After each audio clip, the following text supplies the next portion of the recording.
bisa belajar dari rumah dengan mengikuti tayangan ini dalam acara Belajar dari Rumah bersama Guruku.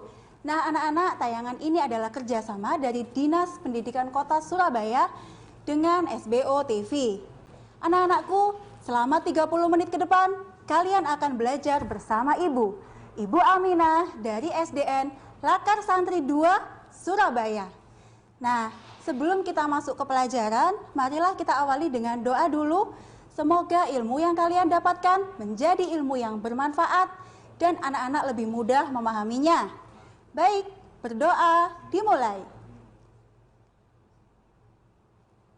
Berdoa selesai. Anak-anakku, pembahasan kita kali ini memasuki tema 2, subtema 1 untuk anak-anak kelas 5. Kalian tahu, di tema 2 itu adalah udara bersih bagi kesehatan. Dan subtema 1, cara tubuh kita mengolah udara bersih. Nah, seperti itu anak-anak. Sekarang kita lanjutkan.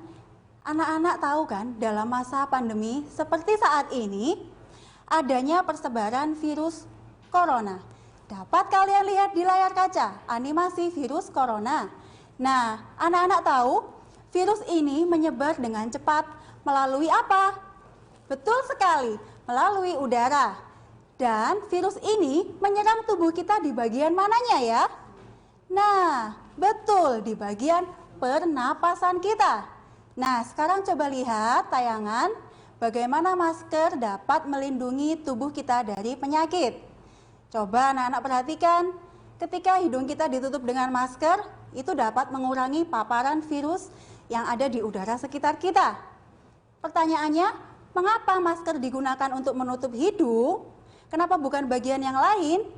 Betul sekali, karena hidung kita adalah pintu masuk bagi udara dari luar ke dalam organ pernapasan kita. Nah, selanjutnya kita akan membahas bagaimana cara kerja pernapasan manusia. Kita juga akan berlatih membuat kalimat tanya dengan kata tanya yang sesuai. Juga nanti Ibu mengajak kalian menyanyikan lagu diatonis mayor, tentunya dalam tema pernapasan manusia. Oke, siap ya anak-anak? Siapkan alat tulis dan buku tema kalian. Selanjutnya, di sini coba anak-anak perhatikan gambar bagian hidung kita. Tadi kita sudah membahas, hidung adalah bagian paling luar dari pernapasan kita. Coba kalian amati, di dalam hidung kita terdapat rambut halus atau silia yang berfungsi menyaring udara yang kita hirup. Kalian tahu, di sekitar kita ada banyak debu, partikel, udara kotor yang ikut masuk ketika kita bernapas. Itulah fungsi rambut halus untuk menyaring udara. Nah, apakah hanya rambut halus di dalam hidung kita? Coba kalian amati, apakah bagian dalam hidung kalian itu kering atau lembab? Nah, bagian dalam hidung kita selalu lembab. Kenapa demikian? Karena udara yang masuk disesuaikan dengan kondisi di dalam tubuh kita, yaitu kelembapan tadi. Dan di sini ada juga kelenjar atau selaput lendir yang berfungsi menghasilkan kelembapan tadi. Oke anak-anak, di bagian belakang rongga hidung terdapat faring. Nah, yang namanya faring ini letaknya tepat di dalam rongga hidung yang belakang. Apa fungsinya faring ini? Dapat kalian lihat dalam video berikut. Ini adalah tayangan manusia sedang menelan makanan yang dipindai dengan sinar X-ray. Coba kalian amati, makanan sedang dikunyah. Nah, perhatikan, makanan ini masuk ke dalam jalur makanan atau jalur lambung. Tidak sampai salah jalan ke tempat pernapasan. Itulah fungsi faring tadi anak-anak ya. Di dalam faring terdapat katup yang namanya epiglotis yang menutup secara otomatis ketika kalian menelan makanan. Karena itu saat makan jangan sambil bicara dan jangan tergesa-gesa. Oke anak-anak, sampai sini kita sudah belajar hidung dan faring. Selanjutnya bisa kalian lihat di layar kaca ada gambar tes swab. Berkaitan dengan pandemi seperti saat ini, untuk mengetahui apakah orang tersebut terkena COVID atau tidak, yaitu dengan cara melakukan tes swab. dengan memasukkan alat seperti cotton bud yang panjang ke dalam rongga hidung hingga mencapai belakang, yaitu faring tadi. Di faring inilah diambil sampel lendir untuk diteliti di laboratorium. Nah, dari situlah bisa dideteksi apakah orang ini positif COVID atau tidak. Sangat berkaitan ya dengan organ pernapasan yang kita bahas. Oke anak-anak, selanjutnya kalian juga tahu bahwa salah satu tanda orang yang terkena COVID adalah merasakan sakit atau nyeri di tenggorokannya. Kenapa demikian? Betul sekali, karena tenggorokan kita adalah saluran pernapasan berikutnya. Tubuh kita sangat luar biasa mengeluarkan tanda-tanda atau gejala ketika dimasuki oleh zat asing atau virus. Nah, jadi rasa nyeri dan sakit tadi adalah tanda dari tubuh kita bahwa kita kemasukan virus atau penyakit. Karena itu anak-anak, biasakan selalu memakai masker setiap keluar rumah dan kurangi bepergian dulu. Stay at home saja, belajar dari rumah. Oke, anak-anak, nanti kita akan melanjutkan lagi bagian pernapasan yang berikutnya. Ya, bisa kalian lihat dalam bagian pernapasan berikut ini. Coba kita lihat bagannya. Nah, udara yang masuk lewat hidung tadi mencapai ke faring, kemudian melewati bagian yang namanya laring. Hanya beda huruf depan. Yang satunya faring, yang kedua laring. Laring ini tersusun dari tulang rawan, letaknya di pangkal tenggorokan kita. Nah, bisa kalian lihat yang bentuknya seperti pipa, itu adalah trakea kita anak-anak. Trakea pada manusia beda dengan trakea pada serangga. Trakea manusia ini namanya batang tenggorokan. Kenapa berbentuk seperti pipa? Ini diciptakan Allah dengan sangat sempurna sehingga udara dapat mengalir dengan mudah ke dalam saluran pernapasan dalam kita. Oke anak-anak, bisa dipahami? Jadi kita sudah belajar bagian hidung, faring, laring, dan trakea. Penasaran dengan bagian-bagian selanjutnya? Oke, jangan kemana-mana. Nanti akan kita lanjutkan di segmen kedua setelah ada yang lewat berikut ini. Tetap dalam acara Belajar dari Rumah bersama Guruku.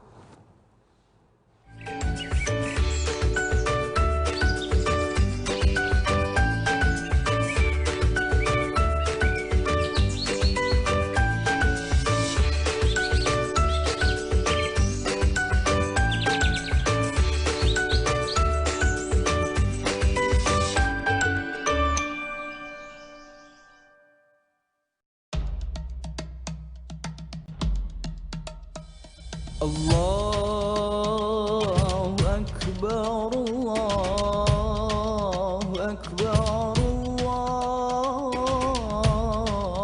Allahu Akbar.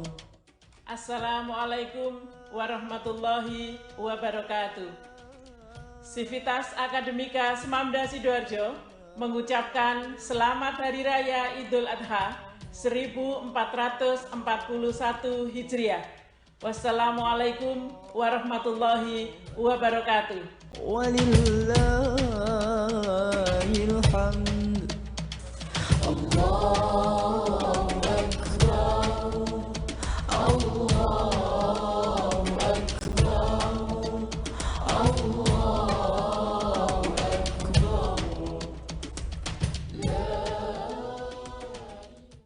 Belanja online, klik sesukamu di cuacui.com. Santai di rumah, pilih produk sesukamu. Bandingkan produk-produk Cuacuit dengan e-commerce atau TV shopping lain. Mau tanya-tanya? Hubungi WhatsApp atau SMS ke call center. Semua barang dan produk terjamin quality controlnya. Ingat, non-retur. Suka belanja? Belanja mudah? Klik sesukamu.